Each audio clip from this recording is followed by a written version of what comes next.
everyone, and welcome to the Surgical Ergonomics podcast, where we will be discussing everything related to surgical and procedural ergonomics, the people, ideas, and technology that will help enhance your physical wellness and career longevity.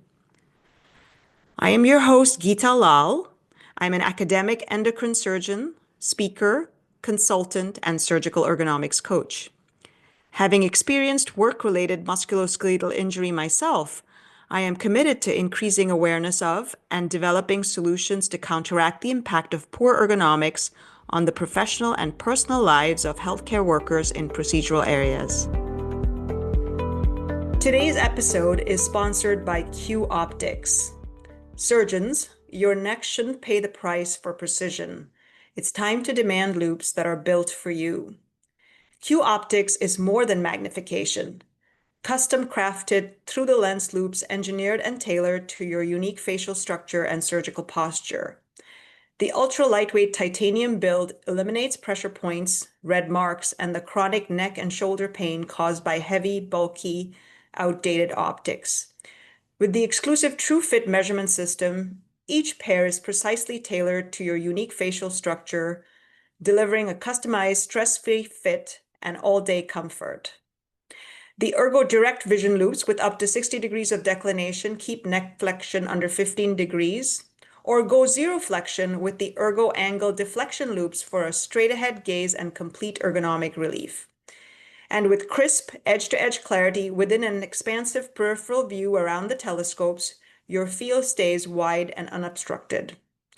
Transform your OR experience today with a 45-day trial and exclusive pricing for listeners of this podcast. Visit qoptics.com/Dr. Lal to learn more and schedule your demo with a local representative. And again, don't forget to use the code Dr. Lal to claim your discount. Your work demands precision. Your body deserves relief. Q Optics, designed for comfort, built for performance. Hello, everyone, and welcome to another episode of the Surgical Ergonomics podcast. Today, we have as our guest, Dr. Raewyn Campbell. Dr. Campbell is a rhinologist and skull base surgeon in Sydney, Australia. She is a former physical therapist with a postgraduate diploma in exercise and sports science. She's an associate professor and completed 3 international fellowships in rhinology and skull base surgery in Auckland, New Zealand, and Philadelphia and Columbus in the United States. She is the president of the Australia and New Zealand Rhinologic Society, the secretary of the Australia and New Zealand Skull Base Society, and is the Australian representative on the European Rhinologic Society Advisory Board. Dr. Campbell is also the ENT research lead for the Royal Prince Alfred Hospital Institute of Academic Surgery and is the ENT Associate Member Representative for the Australian Society of Clinical Immunology and Allergy. She is currently undertaking a PhD in ergonomics at the University of Sydney. Welcome, Raewyn. It's a pleasure to have you on the show today. Thank you, Geeta. Absolute pleasure to be invited. Thank you very much. Of course. Raewyn, can you tell our listeners a little bit about yourself, including kind of where you grew up and, how you landed in your present role? Absolutely. So I grew up in Sydney, Australia, and the advantage of growing up here is we have access to the outdoors year round. So I was a very sporty kid. And as a lead on to that, I ended up doing a physiotherapy or physical therapy degree. And my aim with that was to become a sports physical therapist. So I did a sports physical therapy postgrad. And I actually had this fantastic job after my first year with one of our elite rugby union teams. That's one of our sort of football codes here. And those athletes are spectacular anatomic specimens and they get incredible injuries. So this was a dream job for me. But unfortunately, in my first year out, I ended up having surgery on my dominant hand. Now, it was not work related. And the surgeon said to me, when you wake up, I'll let you know if you should continue as a physical therapist or not. And unfortunately, when I woke up, he said to me, I really think you should consider an alternative career, which was devastating to me. But I embraced it. I did a postgrad in exercise and sports physiology, thinking I could do a bit more hands-off and a bit more training and assessment of athletes. And I did that at the same time as doing the exams and applying for medical school. I was very diligent with my rehab of my hand. And about a year into medical school, I had my final follow-up with the hand surgeon. And he said, oh, I just flippantly said, oh, your hand is actually stronger than a normal hand. You'll be a great physical therapist. He had no idea that I'd actually given up my career and gone into medical school by that stage. Oh my Thankfully, goodness. Yeah. yeah. But thankfully, I was loving medicine Hmm. and at that stage, so no ill will held to my hand surgeon. And I thought I wanted to do orthopedics, but ENT just kept drawing me in. I loved the combination of the surgery and the medicine that ENT provides, especially with endoscopic sinus and skull base surgery. I love what we could do and the boundaries that were being pushed in that field. So with that, with the combination with some incredible mentors, I Hmm. ended up becoming an endoscopic sinus and skull base surgeon. So that's sort of what led me to ENT. Wow, what a fascinating journey. Being told your hand injury has kind of, closed the doors of physical therapy or a career as a physical therapist for you, and then finding out that you're now using your hands in a different way as a skull base and endoscopic sinus surgeon. So this is just, it goes to show that we don't always know what the outcomes will be, right? We can predict things, but we don't always know what the outcomes will be. Well, good for the specialty and great for you. So, and all of us, right? Because you get to sort of combine your expertise to help all of us on this podcast and listeners beyond. So now you've become a surgeon, you've finished your training, and you've been in practice. So what sparked the interest in surgical ergonomics then? Yeah, so I actually came to this via a slightly different path to most of our colleagues doing research in this area, in Hmm. that I didn't come to it from a devastating injury, like unfortunately a lot of our colleagues have had.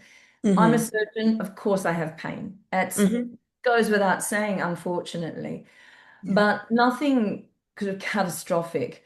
But with my sort of, I wouldn't call myself an athlete, but I do a lot of sport. I've performed at a certain level, not Mhm. Olympic level. But what I noticed was after the day, I was sore. And it was like similar to what I get from sport, but I love the pain I get after sport. That's a good pain. This was different. It wasn't the good pain. I wasn't liking this pain and discomfort. And I remember talking to a colleague who's a physiotherapist who treats a lot of surgeons. And she was telling me that time after time after time, she's heard surgeons say with pride that the mark of a good surgeon is a cervical or cervical fusion. And her and I just thought that was absurd. This perspective was completely messed up. And I thought, I've seen many colleagues have cervical lumbar fusions. And I was like, Right. I do not want to end up that way. And I think we can do something about it. So Hmm. I kind of came to it via an athlete and a physical therapist perspective where I saw Hmm. my pain, other people's pain, people having or cervical fusions and lumbar fusions. And I thought, this is a lot more than I've seen in any other profession as a physical therapist. This is insane. Hmm. Hmm. That's what led me to, and then I did a talk about this at a conference, and one of my mentors, who's an ENT surgeon in New Zealand, Richard Douglas, Hmm. he pulled me aside and said, "You've got to do research on this." Hmm. And that's what led me to mix my former career and my current career as a Hmm. physical therapist. In fact, one of my PhD supervisors is one of my former lecturers when I was doing my physical therapy degree. Wow. Wow. So that's what, yeah. And I'm really enjoying mixing those two careers. Right. So now your studies are focused on sort of ergonomics or what we call human factors. Could you tell our listeners a little bit about sort of the research that you're doing right now? Because I know that, several of our listeners happen to be sort of senior medical students or junior residents. And through the Society of Surgical Ergonomics, we're trying to show them that, doing research in this area is actually a viable academic career option because the field is wide open, right? We need studies Absolutely. on curricula, we need studies on preventative strategies, we need studies on innovation, instrumentation, etc. So please share with our listeners what you've been working on. Yeah, absolutely. And you're right, it's wide open. And I think what I've learned through my research is there's those three core elements to Hmm. surgical ergonomics. There's Hmm. that physical element that we've talked about, but there's Right. also the cognitive and the organizational element. And I know you've had people talking about this, and I think that is probably the area that's most understudied. But Hmm.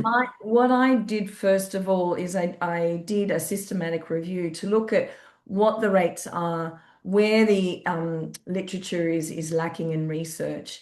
Hmm. That horrified me. I have, Yes. as I'm sure you're aware, in some of the studies, there's up to 97% of my colleagues are injured, and I know that other surgical professions are very similar. But I thought that was just ridiculous considering that's more than a construction worker or an underground mine worker in Zambia. Hmm. Um, and there were, I did that systematic review and meta-analysis. I've just recently done a survey, an international survey of endoscopic Hmm. sinus and skull base surgeons as well. And I can go through the findings of that. I'm doing two sort of clinical trials. One is comparing sitting to standing. I'm Hmm. making EMG and ergonomic risk as well as NASA TLX type Hmm. risk. I'm hoping to publish that next year. But I'm also trying to sort of not only talk the talk, but walk the walk. So Hmm. I'm evaluating an armrest, which is sort of reasonably affordable and effective and easy to use, Hmm. as well as looking at things like the educational component that, as you've mentioned, is really lacking in ergonomics. Um, it's interesting. One of the studies I read, they looked at the ergonomic risk of an adenotonsillectomy, which is one of the most common operations that we Right. perform. Hmm. And our risk was so high that on the ruler score, which is an ergonomic risk score, Hmm. our score was such that we should not be doing it. We should be stopping and making a Oh my change. goodness. So it was off the charts in the It's ruler, beyond off the the red zone. chart. Okay. Yeah, the red zone. Yeah, we're still doing it, have done and continue to do, and no one's doing anything about that. And that's probably the most common operation an ENT surgeon performs, Wow. which huge benefit to our patient, but immense cost Yeah. to Yeah. surgeons. So that's sort of my current study. I'm looking at moving forward once I finish my PhD to Hmm. setting up an ergonomic lab. But yeah, that's where my research is at the moment. Well, that's great to hear, and I really appreciate you sharing that. So I'm going to just take a couple of minutes to kind of unpack a few things that, you mentioned and we've just talked about. So, for our listeners, most of this podcast has been focused on one aspect of ergonomics. You heard that we talk about three different things. We talk about physical ergonomics, which is what this podcast focuses on. But you heard Dr. Campbell mentioned cognitive ergonomics and organizational ergonomics. And just to let you know, we actually have episodes upcoming on those aspects for those of you who might be interested. So stay tuned for future episodes for that. But then coming back to what Dr. Campbell just mentioned, otolaryngologists have some of the highest rates of work-related musculoskeletal injury. I did a survey similar to Dr. Campbell, but we looked at endocrine surgeons, both in kind of general surgery trained as well as otolaryngology trained, and it was 95% of them, reporting pain. And I'm hearing that, you have looked at your own specialty, or subspecialty, I should say, and even the most common ENT procedure like a tonsillectomy, forget about looking at your skull base surgeons and rhinologic surgeons. The most common outpatient ENT procedure has a RULA score off the charts, which is, so unbelievable to know and hear. So, as you've just heard from Dr. Campbell, listeners, the field is wide open. She is doing her PhD, but like a typical surgeon overachiever, she's got her finger in multiple projects and multiple pies. And so, we're going to be looking to all you young people to continue doing this kind of work in the field of ergonomics as it pertains to surgeons. So let's swing back a little bit to what you said about, ENT surgeons in general and your specialty. So, are there particular subspecialties in ENT in your kind of meta-analysis? Did it shake out that some were more prone to higher rates of injury compared to others? I mean, a resident going into ENT, should they be thinking about this? And what were the risk factors for injury? So it did show that subspecialties with the highest risk were the otologists and the rhinologists. Okay. Now, I can only hypothesize as to why, but they're probably the subspecialties that do the most minimally invasive surgery Hmm. and use the microscope. So, Right. studies have shown if you're using a microscope, you move less than if Hmm. you're at rest. Hmm. Also, the cognitive load when you're doing anything surgical, your muscles are more tensed when you're doing a cognitive task than when you're doing something, same posture, but you're at rest. So Hmm. just that cognitive task that we all have means our muscles are much more active, and not so much in a good way because you do it for such a long period of time. But and the other thing I found, just talking about that, the cognitive and the organizational aspect, what I found from my survey is that not only is it impacting our work, we're making more errors, etc., but it affects our life outside work. So more Hmm. than 50% of my colleagues, their work-related musculoskeletal injuries impact their hobbies, their sleep, as well as their activities of daily living. And about 13% retired early or plan to do so purely based on their work-related musculoskeletal injuries.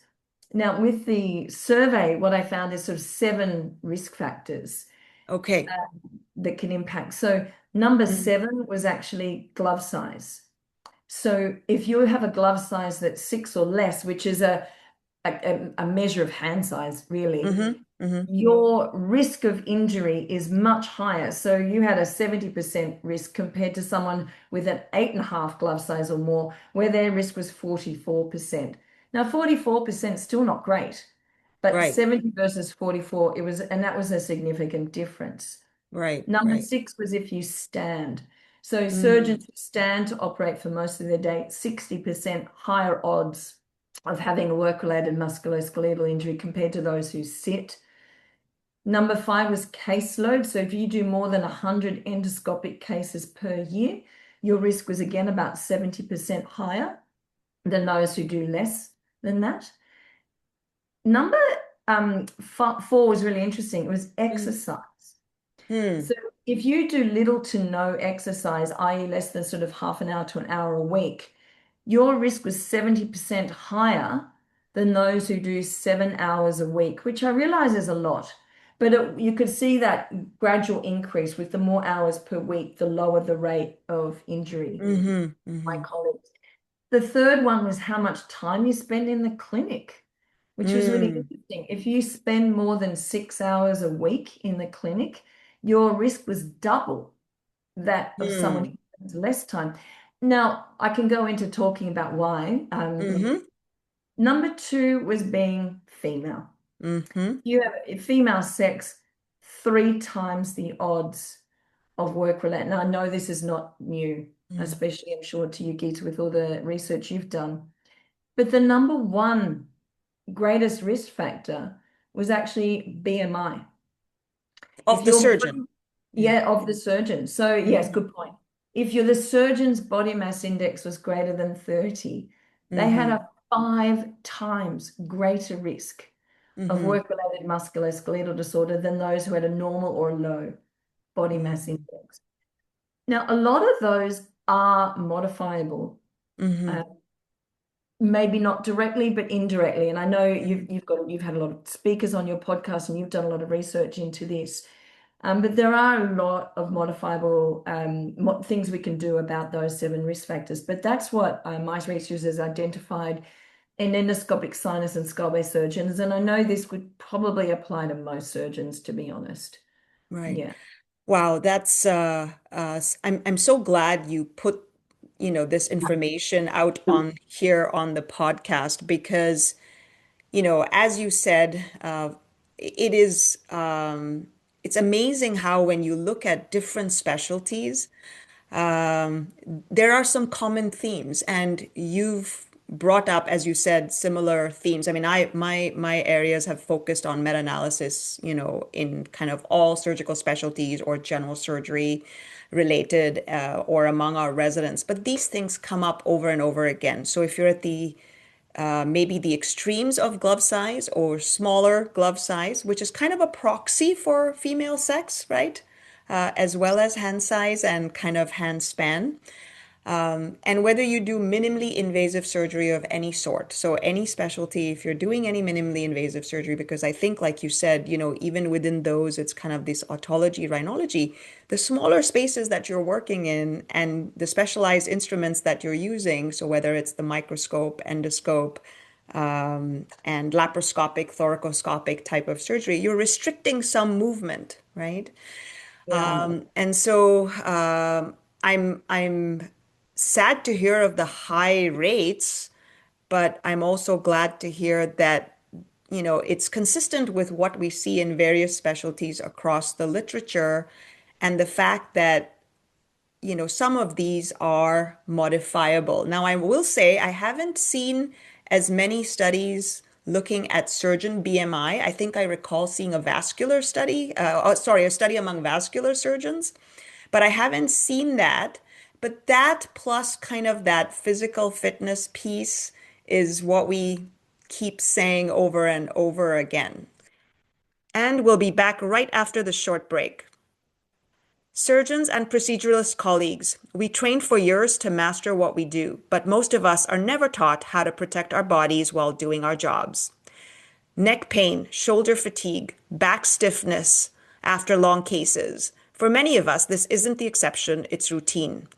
I'm launching the first cohort of a virtual hybrid coaching program in surgical and procedural ergonomics, designed for clinicians who want to perform at a high level without sacrificing physical health or career longevity. The program includes 2 small group sessions plus 2 individualized one-on-one coaching sessions using PostChecker, which is an AI-based motion capture system that provides personalized, actionable ergonomic insights both inside and outside the OR. I'm Geeta Lal, an endocrine surgeon with over 2 decades in the operating room and first-hand experience with the pain that comes from operating. I'm joined in this endeavor by Linda Miller, an occupational therapist and certified professional ergonomist, and together we bring real-world OR-tested solutions to you. If you're ready to invest in your performance and your longevity, email me at geeta@surgicalergonomics.com to get details and register. Your body is not disposable. Your career shouldn't be either. I guess I'll clarify a comment and then I'll ask a question. So the comment is that, people keep asking me, what can I do? And, when I'm giving talks, and I'm sure you hear the same thing. And whether I'm doing my coaching, that's what it's around. Now, we have to remember that what Dr. Campbell just spoke about and what we generally talk about in my coaching with Linda Miller, etc., is we're looking at kind of the lowest intervention level when it comes to, ergonomics, right? And that is helping the worker prevent themselves, sorry, not themselves, but helping the worker prevent injury and by providing them with PPE, right? Yes. And And so, based on this work that you just described, what is the advice that you give to, let's say your fellows or trainees interested or other, rhinologic surgeons? Maybe you've already put that in this paper and study, but maybe we should hear about it for the general audience. Yeah, absolutely. So I think some of the things that are easy to address. Yes, First of all, the positioning in the operating room. right. So for endoscopic sinus and skull base surgery, and you can be applied to other areas, you want to get the patient as close to you as possible. So Mm, I'm a right-handed surgeon. I stand on the right hand or sit on the right-hand side of the patient on the bed. So if they're not an obese patient, I have them very close. They're a little bit asymmetric on the bed. They're very close. The right hand, I take away the arm board and I tuck the arm with a pillowcase right in close to the patient, and I pad everything so they don't get a compression injury.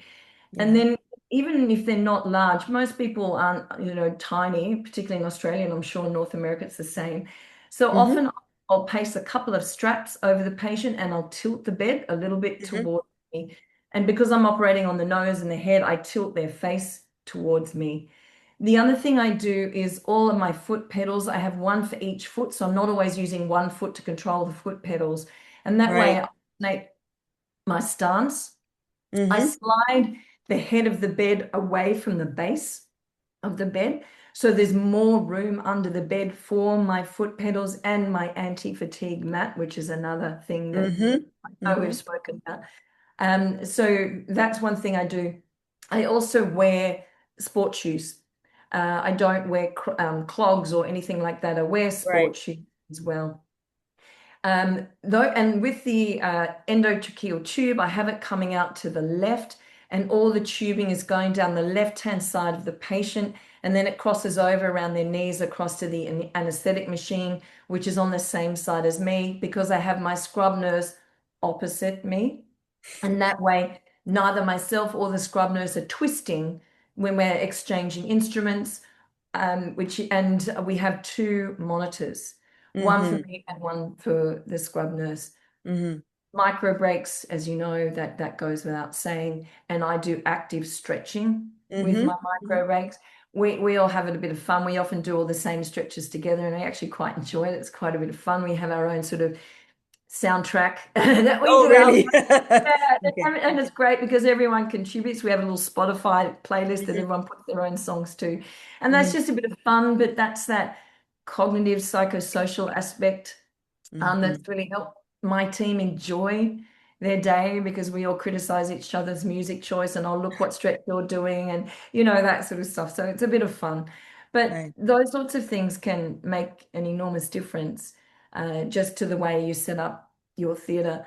With the clinic, what I encourage you to do is have, if you can, have less fixed furniture. You don't want Mm, things fixed to the wall, fixed to the floor. You want beds that go up and down, lie down, sit up. And I have a wheelie chair with hmm. arm, and I can move it. And I've often take a history from the patient sitting in the wheelie chair in front of them. I never have the patient always sitting on the left-hand side of my desk for the entirety of my career. I move around. They might sit in front of me. I might sit in front of them. I move around. Also, any monitor, whether it be the endoscope monitor or my computer monitor, it's on an arm that can move up and down and left and right and tilt, Hmm. etc. So Okay. those are just a few minor things that are quite easy to do right now. Right. Right. Regarding exercise, Hmm. what I encourage people to do is two things. VILPA, which is called Voluntary Intermittent Lifestyle Physical Activity, is these 1 to 2 minute short bursts. Hmm. Take the stairs. If you climb the stairs, that's more calories burnt per hour than doing a circuit class. Just Really? taking, Okay. absolutely, yeah. So just take the stairs. If you go out of theatre to go and get a coffee, don't catch the lift or the escalator. Take the stairs. Something Okay. small and simple. Yeah. Yep. The other thing I often do in my micro breaks is squats. Squats are a compound exercise. They involve Hmm. multiple body parts and joints, etc. And by doing squats, You actually, it's a strength training. It's good for your balance, your core, your stability. And a study was published in the BMJ showing that thigh circumference and Hmm. associated with all-cause mortality, cardiovascular and coronary artery disease. Those people with a small thigh circumference and the cutoff was 60 centimeters have a Mm. much higher rate of cardiovascular disease, coronary artery disease, and all-cause mortality. So squats is a great exercise on multiple levels. And the other thing I talk about is the core. So Hmm. spinal instability is a huge risk factor for lower back pain in surgeons. So doing core exercise is important. But when we think of the core, we think about the abdomen, pelvis, and the gluteal region. But there's a second core, Core. and Yep. that's the cervical or cervical core. And that's 70% of people with chronic neck pain have weak cervical deep neck flexors. Hmm. So what I do on my drive into work and my drive home from work, I do a task-specific warm-up, which is chin tucks. At every Mm. set of traffic lights, I just do some chin tucks. So you Yes, give yourself a double chin. I do. And the Yeah. people in the cars next to me, I do get some funny looks, but I don't really care. I'm old Yeah. enough now that that doesn't bother me. I'm more concerned about my neck pain than I am about what the driver next to me thinks. Right, right. No, this is all again now for our listeners. Doesn't matter what stage of career you're in and whether you're an ENT surgeon or not. These last few minutes that Dr. Campbell has shared her wisdom being from three different areas. She's a surgeon herself, she trained as a physical therapist, and now she's doing her PhD in ergonomics. So what she's shared is absolutely a gold mine, okay? And you can see that you can start doing these things which will start to reap big dividends, and they're not difficult. You don't need to go to a gym per se, and if you listen to any of our other episodes, you can find many different ways of taking breaks. And stretching. Dr. Campbell has just shared some with you. You can use your music list. You can use the OR Stretch app developed by Dr. Hallbeck that we talk about. You can do the things that you have been shown by your physical therapist. Maybe you already have symptoms, so there's many, many different things that you can do. Dr. Campbell, based on what you said, I will ask a question. You said, you want the patient as close to you. Now, what if you are in a teaching hospital and it's your resident or fellow who's quote unquote the primary surgeon? Um, do you then make them follow all those things? Like if they're standing on the right side of the table, then they should have the patient closer to them? Absolutely. Yeah. And a lot of the time that might be our anesthetist having to make some adjustments, and I try to sell it to the Yeah, anesthesiologist, sorry, as VILPA. So I'm like, yeah, no, this is good for you. Getting up and down and adjusting the bed for us. This is good for you. It's VILPA. yeah. But absolutely, I've had residents who are over 6 foot, others who are under 5 foot. We adjust the bed. We make a standing platform, not just Hmm. one standing stool, but we make a platform which we Hmm. can move in and out of the way. It's easy to do. Our foot pedals often have a little hook. You can lift them off and on. Hmm. And their bed's going up and down for them. And I show them how to do it. So I usually get there a little bit early. I quickly check the bed. If it doesn't slide far enough north or go lower, I press the buzzer, and the theatre orderlies help me switch out the bed to one that does go lower. Got Uh, it. they're Yeah. pretty familiar now. They know now after me just Yeah. doing it time after time after time. Yeah. Yeah, absolutely.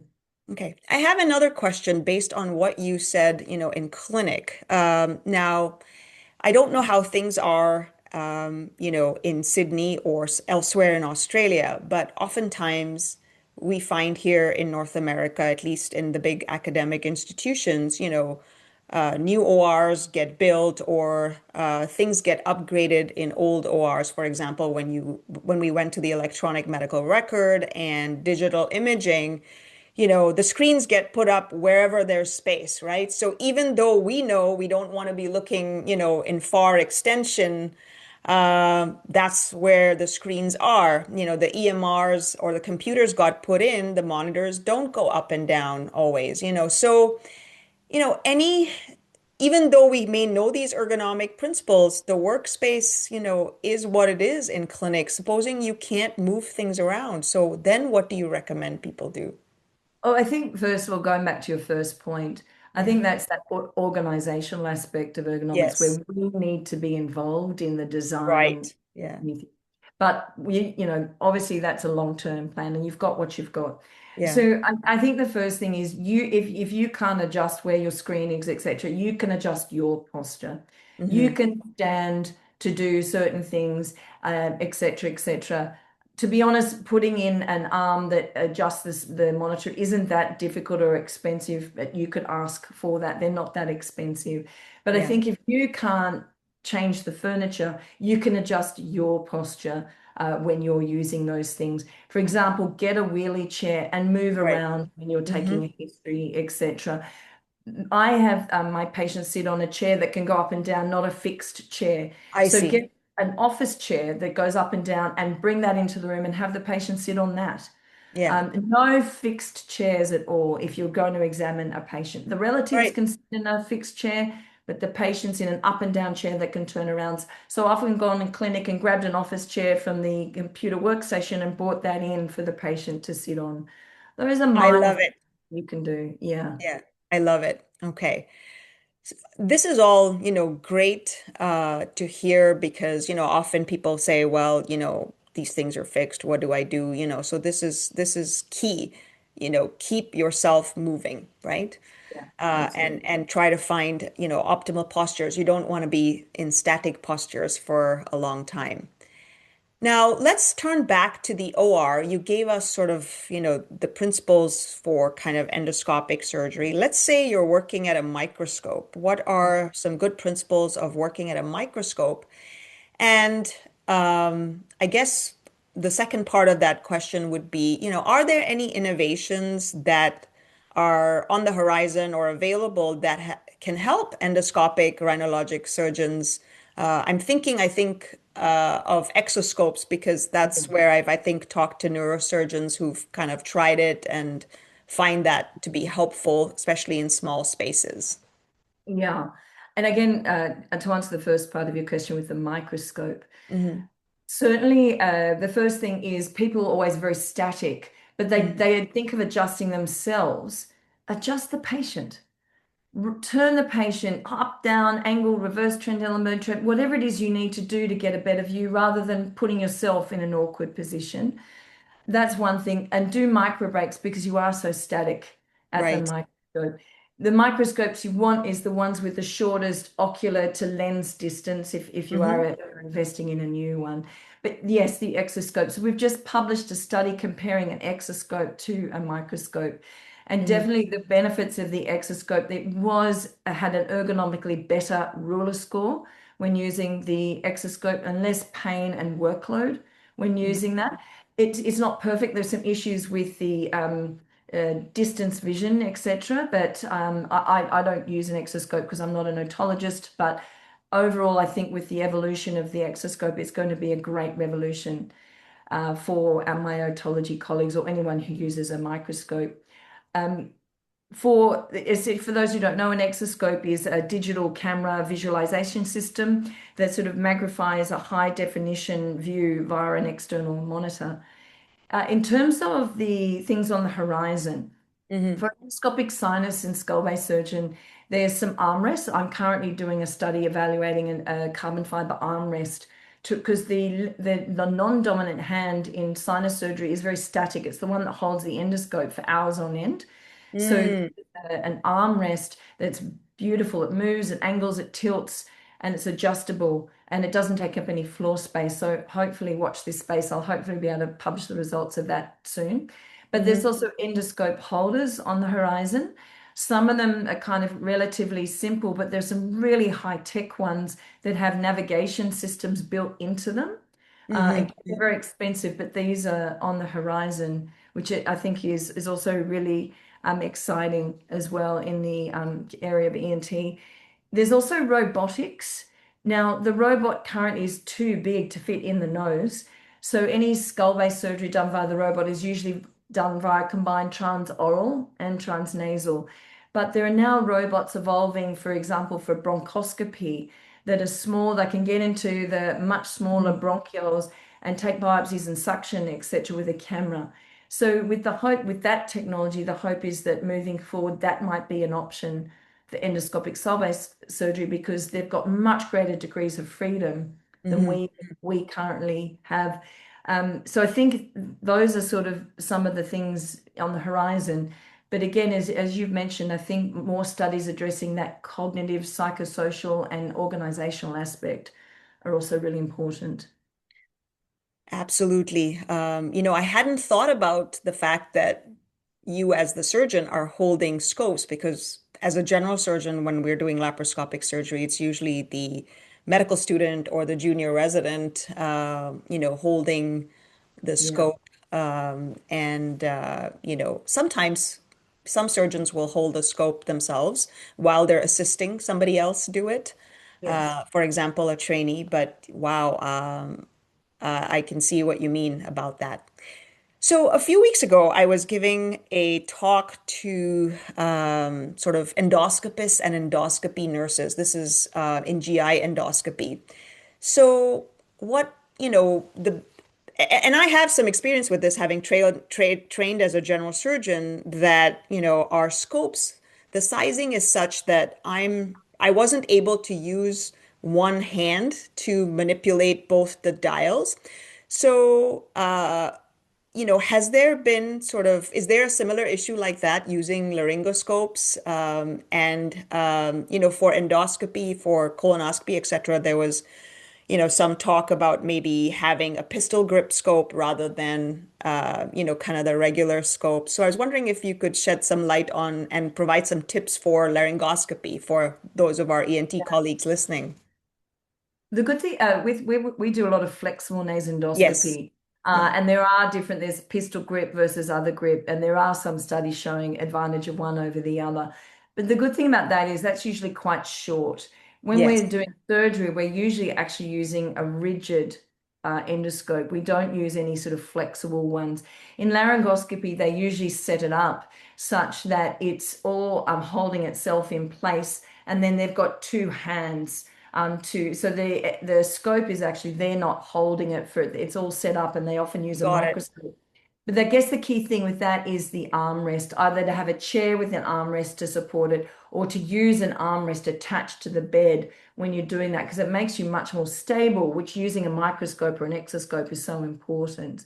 So I think for laryngology, it's really important that that armrest support, because the laryngoscope is usually set in place and then fixed, and then they're using the instruments with both hands. So just to support your arms for that side of things. And yeah, I've read a lot of studies in general surgery about the size of the dial, and Yes. those scopes are much bigger than ours. They're They much greater are. Yeah. diameter with Yeah. ours. And there was a study with a robot, use it with a robot to help with that, or even a scope holder Hmm. to help with that. And they looked at sort of eye tracking with that. And so there's a bit of research coming out with the robot for that, which hopefully will help people because those things are huge.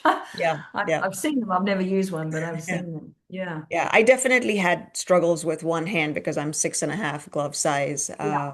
But anyway, wow. I just looked at the time again, and as always, it just goes by so quickly. Before we end, though, I do want to take a minute to thank you once again for your time and for being here to share your expertise with listeners of the podcast. And so it's been such a pleasure having you here today. Thank you. Thank you so much. And thank you for the invitation. And also thank you for all the work you're doing with the Society of Surgical Ergonomics. They're absolutely fantastic. Of course, thank you. And you're a part of it too. So there you go. Please remember to subscribe to the podcast and follow us on social media, Instagram, X, Facebook, and LinkedIn. We love feedback, so please reach out to us for topics, ideas, speakers, or if you ever want to be a guest on the show. Thank you for listening.